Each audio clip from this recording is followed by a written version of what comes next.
Now, it may seem remarkable, but it was only this year that the first black woman was elected to Germany's parliament. Her name is Awet Tesfaiesus, a lawyer from the city of Kassel in Western Germany. After a racist terror attack, she nearly... Well, I'm joined now by Awet Tesfaiesus from Kassel in Western Germany. She's a Member of Parliament. Thank you for joining us, Awet. Tell us about your first couple of months in the German Parliament. Well, actually, my life has been turned upside down. I'm living a total different life now. I was a lawyer. I was unknown in the public.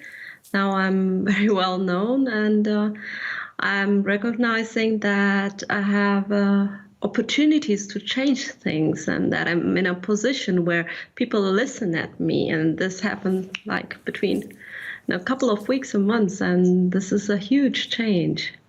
So very quick change there. Now, why do you think there's such a small representation in the German Parliament of people from an immigrant background, considering that within Germany there's a much higher percentage of people with that immigrant background?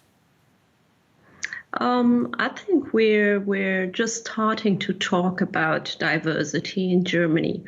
I think these discussions, which have been going on in countries like the UK, the US, are very young in Germany. We just started, and when I imagine like the feminist movement and equal rights of women, how long that took, and still we haven't reached our goals as women, then I can imagine that it will need some time to talk about diversity, to reach the goals, and to have also here equal rights.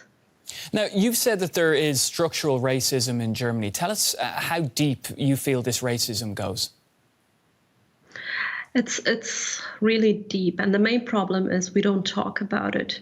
We talk a lot about the right extremes and about Nazis, but we don't talk about racism. And it starts in a very young age when it comes to which schools students go. And there is this image of which students can go to the better schools.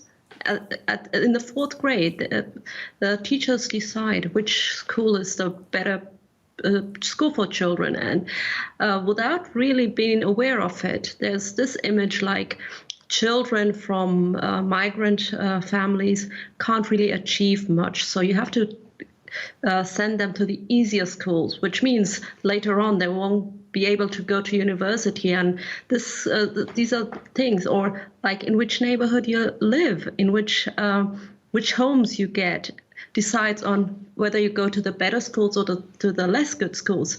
So all these things influence also your career and in which field you work later, and all these things. So it goes on and on. So we really have to start from the basics. Right. Now, many people in Germany with an immigrant background often feel more strongly connected perhaps to the country of origin of, say, their parents or their grandparents. Is it fair to say, or do you feel that Germany is failing to embrace people then with a different background or a mixed background? Yes, definitely.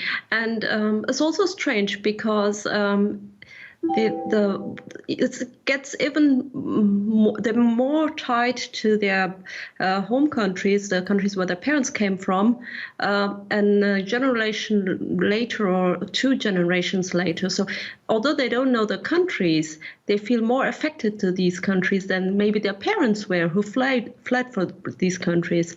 So it seems to me like they're looking for a home, and since they couldn't find it in Germany, they're looking for it somewhere else. And then it's maybe Turkey, even though they don't speak Turkish very well, but somehow they have this imagination, Turkey is my home country.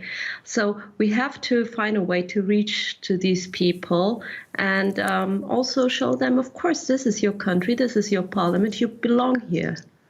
So plenty of work to do. Awet Tesfaiesus, German parliamentarian, thank you. Thank you very much.